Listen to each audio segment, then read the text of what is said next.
a summary of everything, and some of the conclusions that I was able to draw after that is that I really found that my students had trouble representing, having to express or produce an answer at the abstract and the representational level when they had to write a fraction that was greater than, less than, or equal to, whether they had to draw it or write one, especially dealing with unlike denominators or fractions that they weren't used to using. When it was halves, fours, thirds, sixths, those are fractions that they've kind of been using since elementary school, and so they felt very comfortable using those. But when you started having them work with fifths and, or not fifths and tenths, but maybe fifths and twelfths, those to them, they can't do a quick common denominator, and so they were having a little bit more difficulty with those.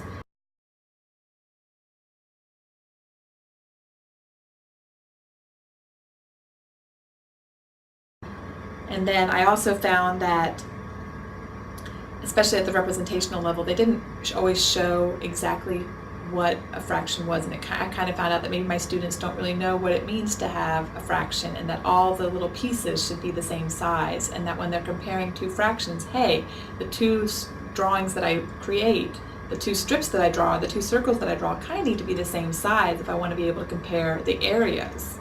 And I don't think they truly had an understanding of that, so that is definitely something that I will want to target in my instruction.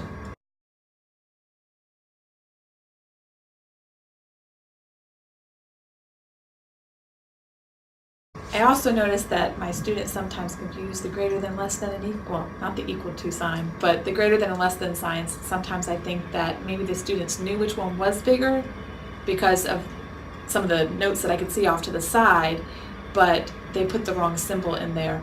And no matter how many times you give them a little alligator mouth or a Pac-Man or little clues to remember which one's which, some students just have a hard time learning that symbol. It's not something they use in their everyday life, and so therefore they don't remember it, over long periods of time. They need a teacher. And that's when you go to circle the larger fraction and those sorts of things to show the teacher that they understand which fraction truly is larger or smaller.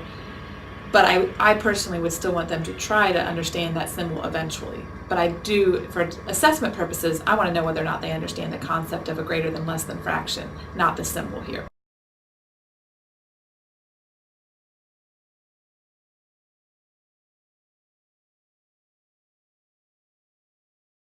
I was happy to see that most of my students ended up at an instructional or mastery level, but there were still definite groups almost kind of falling out as I kind of sorted the data. And one of the things I noticed is that all my students really kind of needed some help with the true concept and the conceptual understanding of comparing fractions. But then I did notice that one group of students really needed more and a higher level of support, especially at the concrete level.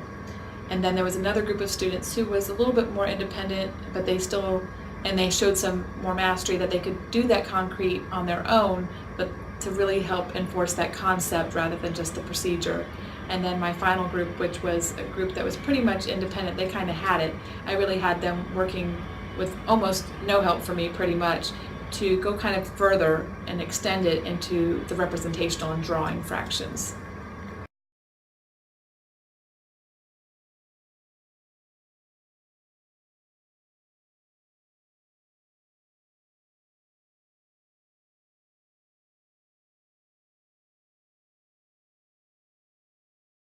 As a teacher, I feel like I know my students very well, and even as much as I try, there's still the group of students that typically get the A's on the tests, and there's still those students that always seem to struggle on the tests.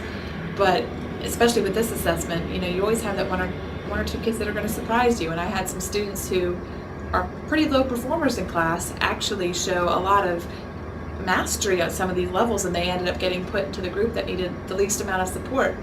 And it was wonderful for me to have, and I think for that student to kind of feel like, hey, I'm not always going to be in that bottom group. And so I feel that this is a time to really focus on the fact that my groups aren't always the same every day. A lot of times there are going to be similar students in similar groups, and they do notice that. Middle school kids are aware of groups. They're very aware of groups. And so it's nice that with this dynamic assessment that you will have kids that'll move up, and then you'll have a kid who usually is making ace and everything that might really need to go back into that group that needs the higher level of support. And so it kind of just It's a reality check for everybody.